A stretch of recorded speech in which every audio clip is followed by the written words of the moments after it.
Theravada Buddhism series, top number 4.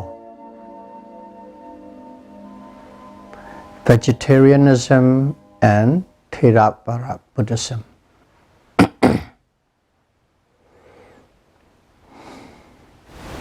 This talk is an approach to vegetarianism from the Theravada Buddhist point of view.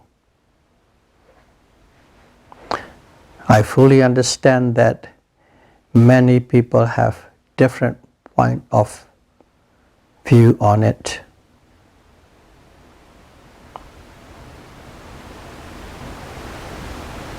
Definitely here, no intention is involved to create controversy.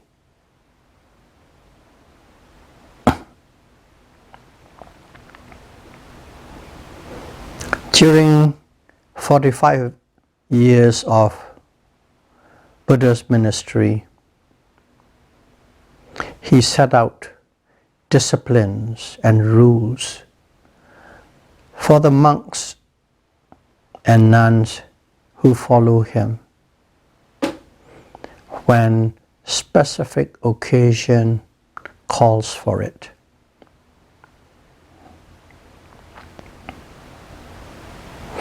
One of the rules is monks must go for alms round, collecting food every day. Monks must go for alms round. Alms round means collecting food every day to collect enough food for a meal, and must not store the food overnight. You have to discard it. That's why you collect only for 1% consumption. But he may collect more than one or more than personal consumption if there is a sick or a frail monk who cannot go for alms round and was in need of food provision.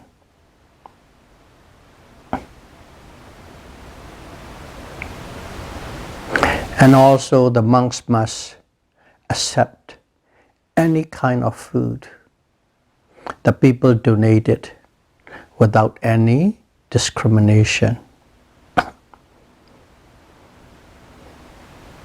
The monks have no choice what kind of food they will be receiving, and whatever they receive, they must accept it and consume it.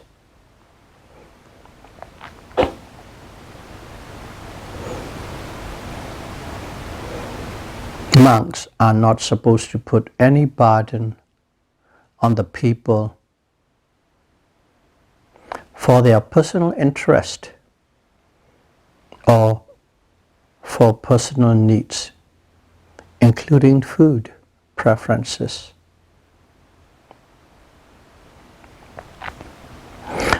According to this framework, Theravada Buddhist monk cannot become a vegetarian. They must eat any food that is offered to them. However, monks must refuse meat offered to them under 3 circumstances. If they have seen, or if they have heard, or even if they suspect, seen, heard, or suspect that an animal was killed with an intention to feed them. I'll repeat here again. The monk must refuse meat offered to them under 3 conditions. That is, if they have seen, 1, heard, 2, suspect, 3, that an animal was killed with an intention to feed them. Under that conditions, the monks must refuse that meat.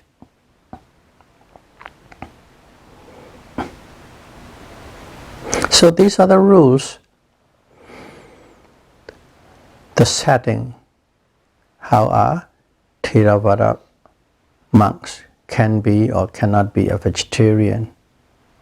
But at the same time, all the food he collects are all vegetables and fruits.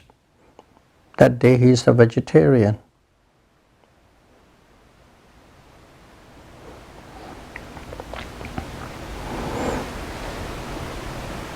And I will here inject a story from the scripture. It's related to vegetarianism.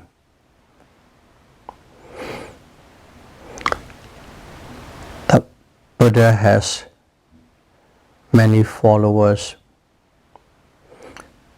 who became monks and nuns. And a lot of his relatives, also cousins, they became monks. It's called bhikkhu, ordained and became, follow the Buddha's way. So there was one monk, bhikkhu. His name is Devadatta. Actually, he was a cousin of Buddha. Very proud, great ego, because he had practiced samatha meditation and he has attained all the high jhanas, and even he can exercise some psychical power.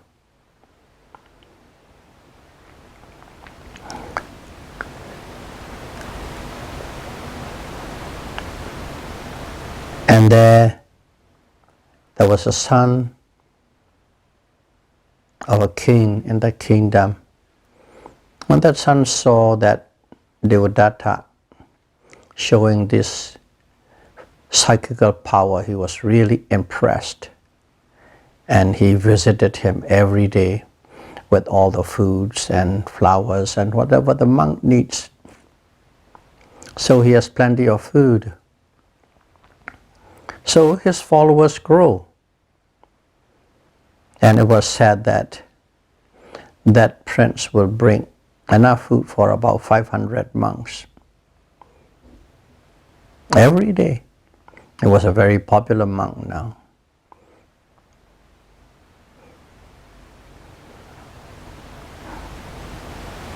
And with the devoted 500 followers. Even though he has psychical power, he doesn't have any insight.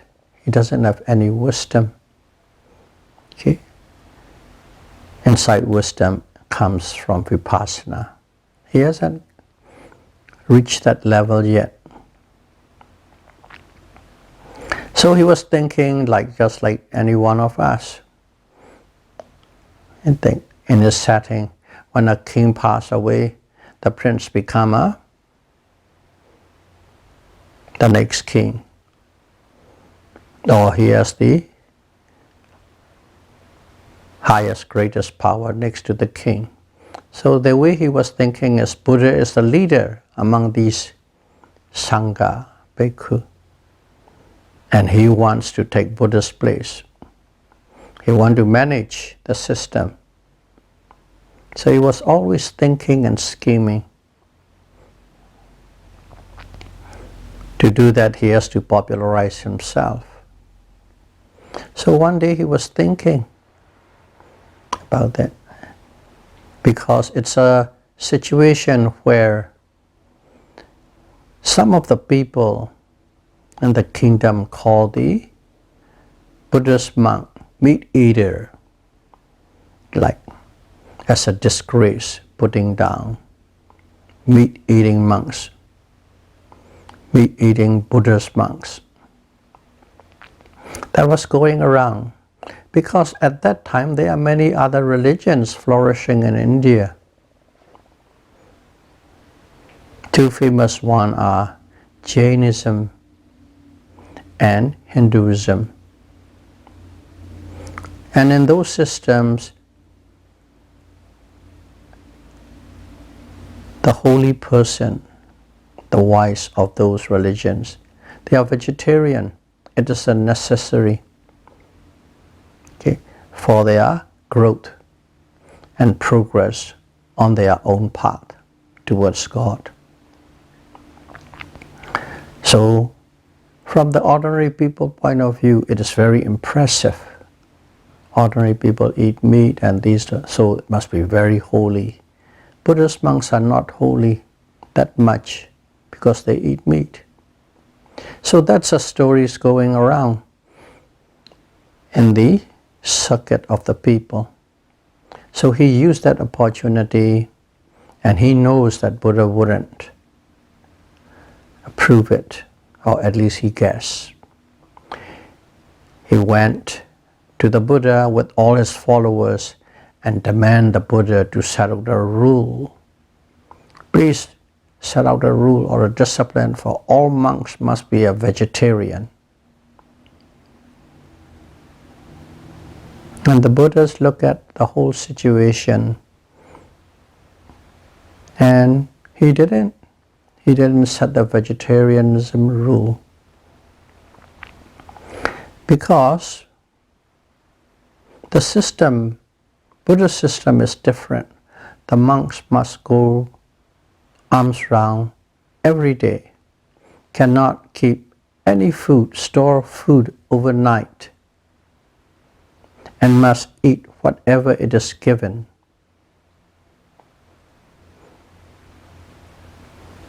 If that's the case, they have to take anything, meat, vegetables, fruits, or whatever. And if we set out a rule that vegetarian, then the people, if they want to donate, they have to cook a vegetarian meal. But if not, they can just take some food that they are cooking for themselves every day, save a few, keep a few, and give it to the monk quite easily. And that way provisions, food provision for the monks is quite easy and accessible, especially if the Sangha grows. It can be a great demand on the people. So in that way, Buddha is quite pragmatic. That's one. And another one is also everybody from every classes, the people become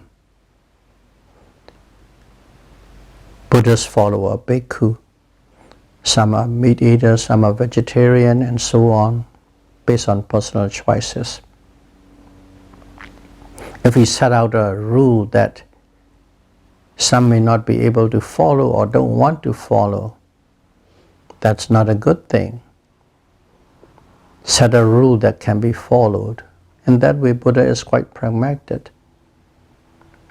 That's why Buddha did not set a rule, a discipline, that monks must be a vegetarian. The monks must eat anything that is offered. So that is the story at the time of Buddha, directly related to vegetarianism. It was demanded by Devadatta, but Buddha refused, meaning he didn't set that rule. So it's quite clear Buddhist monks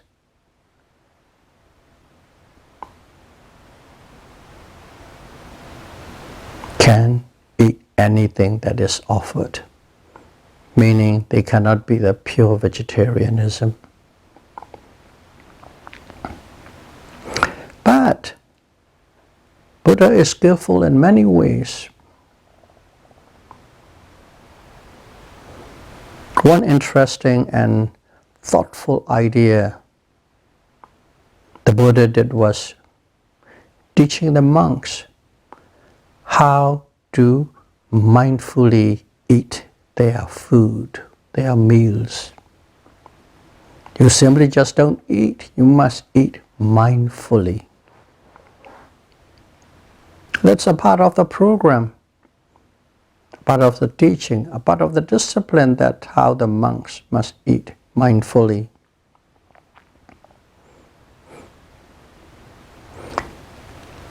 Eating mindfully means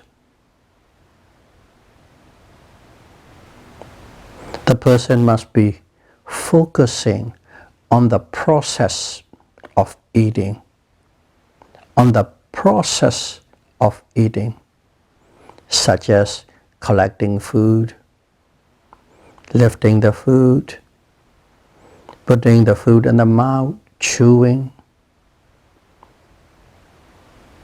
movements, grinding, if there's a tasting, swallowing, that's it.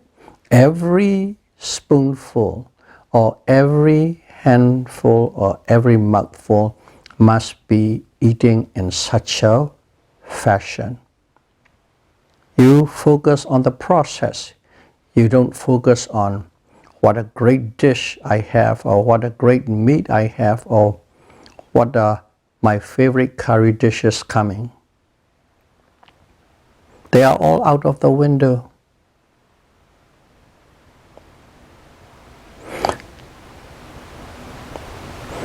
And if you are eating that way, there's no intention put on the meat or the vegetables or the fruit. It's simply a food. No intention put on meat or vegetables or any kind of food that the monk is eating. That is mindfully eating. In this case, in this particular case, the Buddha was teaching not to have craving on any type of food, including meat. Not just meat, including any type of food, any type of curry, dishes, style. Simply, food is consumed for nutritional purpose only, so that the body could sustain and the body could do or function whatever is necessary of the day, of the life. The purpose is simply clear: consuming foods for nutritional purpose, to sustain the body, for the monk to do the Dharma works, for the lay people to do whatever the job that they are doing. The emphasis is different. The attitude is different. Nothing about the actual content of the food. Eating with that mindset, it makes no difference whether you are eating vegetables or meats or fruits or rice or bread.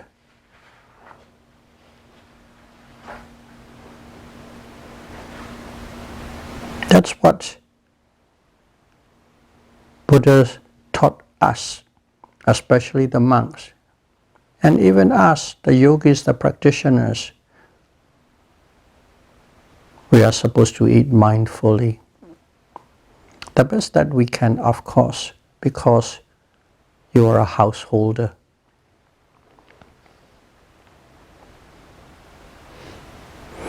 Let's say one is eating vegetables. You're a vegetarian.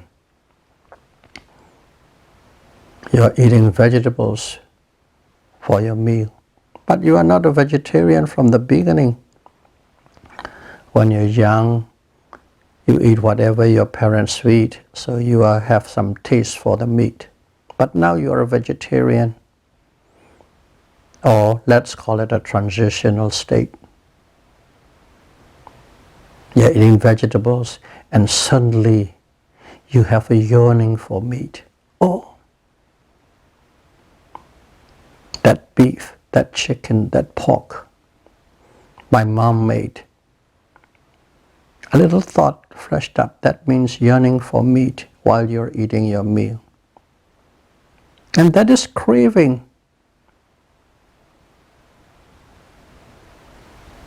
which is a mental defilement.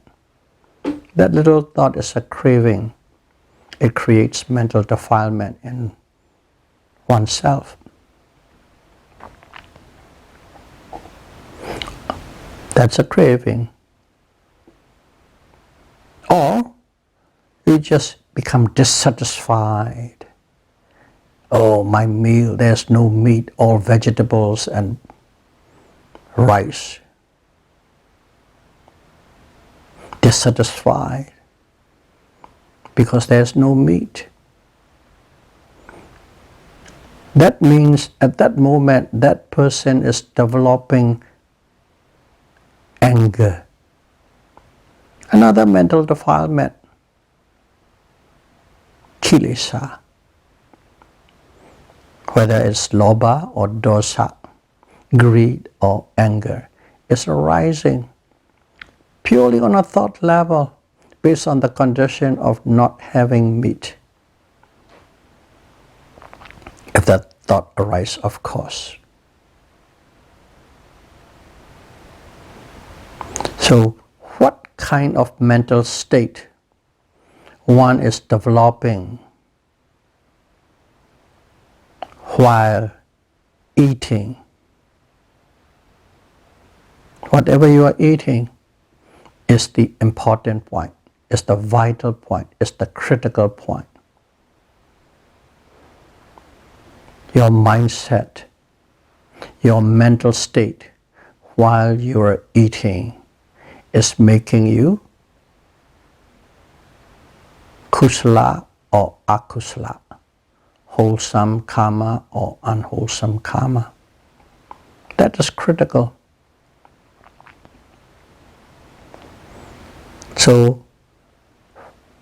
So far we are emphasizing more on the monks. But let's drop it down to the lay people level. For lay people, let's extend vegetarian and meat. To have a meat, you have to kill. Let's go to the point of killing. Let's cover the domain of killing. If one kill or ask someone to kill or trick someone to kill an animal, a fish, a crab, a prawn, with volition, with intention for eating, for consumption. You want to eat that crab that is kicking in the water tank. That's prawn that is kicking in the water tank. You are someone to kill and prepare food.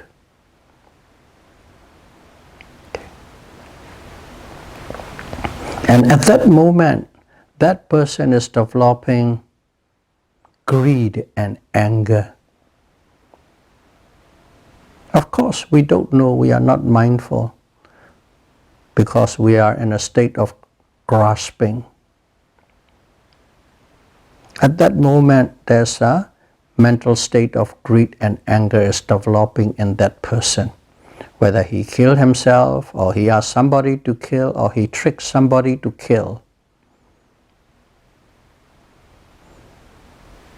Some animals for your own food consumption.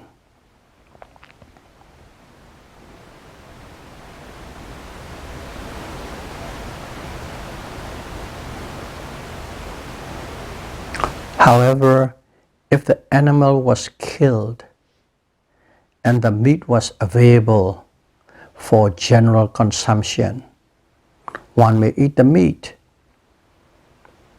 So two things. You don't intentionally kill, you don't intentionally ask somebody to kill, you don't intentionally trick somebody to kill. That meat one must not, because if you do, there's a negative mental state. But there's a meat available to the public for consumption, you may eat that meat if you want to. That is where the distinction is drawn. So in here, if you look at it, there are two actions involved. Okay?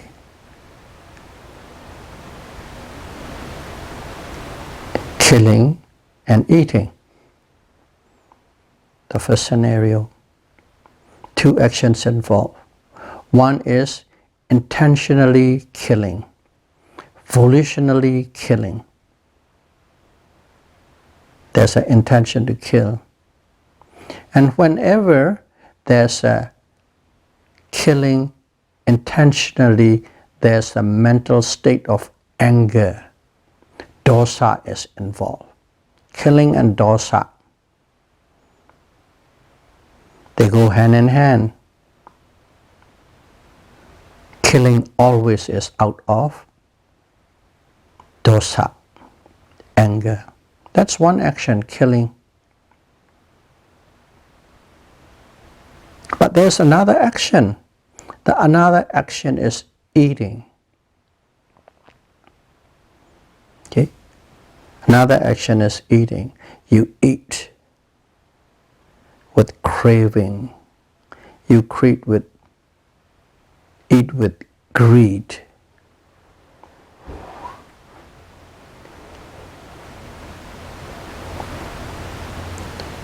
You eat with grasping. That's eating. In other words, at that moment you are having a kilesa, mental defilement of lobha, greed. While eating, lobha, greed, mental defilement is involved. Killing, dosa, anger, mental defilement is involved. Because we are doing just like naturally like everybody. We don't know, but those mental states, negative mental states, are developing and developing and developing. We don't even know it is developing. But it is.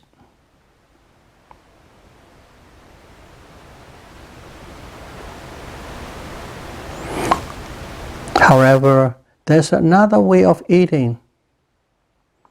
And of course, that is mindful eating. In a mindful eating, your mental state, its associated mental state is non-greed, non-anger, and non-delusion. If you're eating mindfully, you are not grabbing and holding and swallowing and just shoving it down, and talking about how great the food, how tastes the food, where do you got it, freshly from the running chicken farm. It is directly from the natural ocean, coming out of it. You don't talk about it, you don't think about it, because you are mindfully eating. That means, of course, you don't purposely go and look for those kind of product and find for those product with great zeal. If you started with that, mindful eating would not help. So if you eat with that, that is the non-greed. Lobha mental state is involved. If you are mindfully eating and if you are not killing anything, searching anything for you to consume, there's no anger. Non-anger, dosa mental state is involved. And then you're eating mindfully. You know, hot as hot, cold as cold, movement as movement, lifting as lifting, pushing as pushing, grinding as grinding, tasting as tasting. You know everything as it is at that moment when it is happening. That means you have clarity on whatever is happening. You know everything moment to moment. That is, you have no delusion about it. You have no uncertainty about it.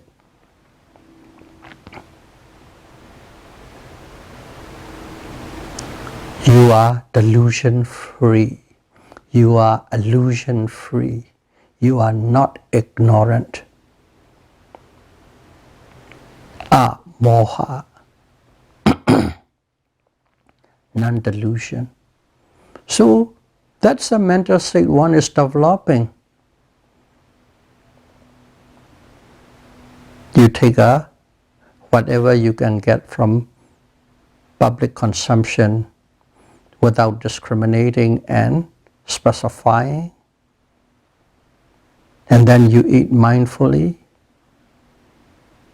You are developing mental state of lobha, dosa, moha, non-greed, non-anger, non-delusion. Simply, we are all eating, but at the same time, based on the condition it arrives there and conditions that what one is doing, whether you are developing positive mental states or negative mental state is happening. And at the same time, we are not aware of it. But when these are repeated again and again and again, it becomes a big knot in you, a habit of those negative states or positive states.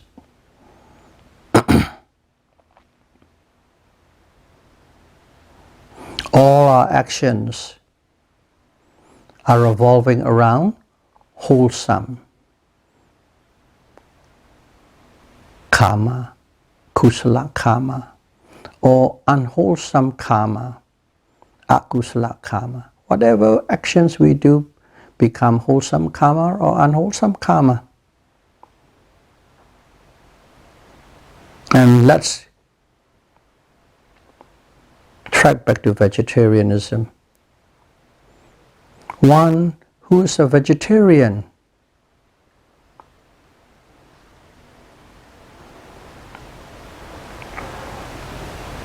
if that one shows a superior complex over the meat eater,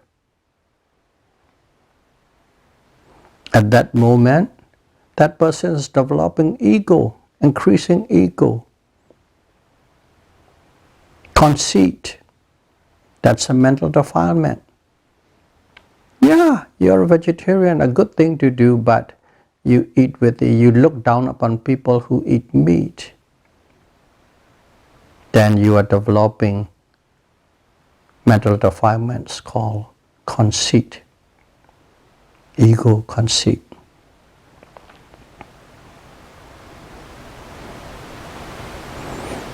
And if one is a vegetarian, okay, you become a vegetarian because you know something, you heard something, some dharma.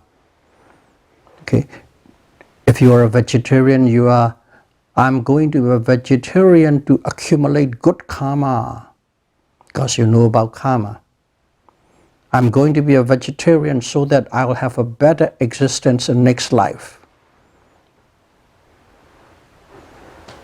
If that's the case, that's fine. You exactly know what you want and you are doing the right thing, the cause and effect. Being a vegetarian with that objective, and you know what it is going to be, and that's fine, that's your choice. But still, you have to remember greed, lobha is involved. The greed for the better existence.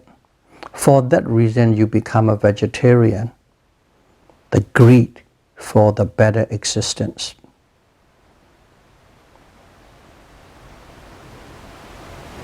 Let's go another one. If one thinks it is a requisite to be a vegetarian, to escape from samsara, to escape from suffering, you must be a vegetarian. If you want to escape from the rounds of rebirth, samsara, or suffering. If you think that's a requisite, it's a requirement, that person is holding the wrong view. Just being a vegetarian would not make you escape from the rounds of rebirth or suffering. It's very subtle, doing the same thing, but how your mindset is, how your mental attitude is, what you believe in.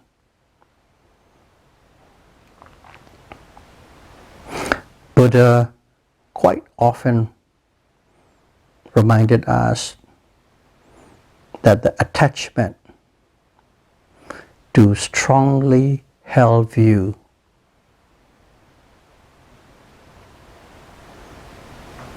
is the fundamental cause of suffering. Attachment to strongly held view is the fundamental cause of suffering. Buddha's reminded here and there and here and there, everywhere, in one way or the other, wherever is suitable, he inserted this attachment, craving, is the cause of suffering. Let's go back to vegetarian again. However, if one becomes a vegetarian out of compassion towards the animals, land or sea, if you become a vegetarian out of compassion for the animals in the air and land and in sea, that is the right approach. And it is very noble and it is very admirable. Compassion. The world needs it. And also, this compassion is in line with Buddha's teaching of compassion. In other words, your action that you become a vegetarianism is out of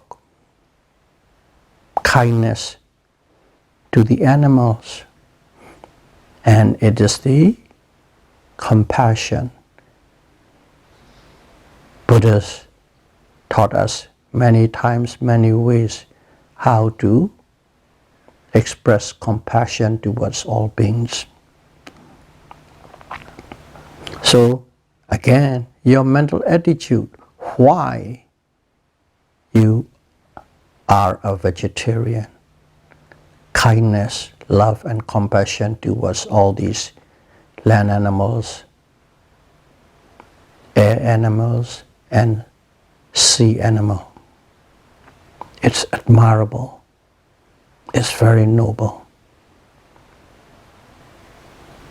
It is our choice that creates suffering or peace. We are choosing all the time. One leads to suffering and one leads to peace. Physical, verbal, or mental actions with right attitudes and view will set all things in the right direction. May all of you bear wise attention, yonisamanasikara, in all the choices you make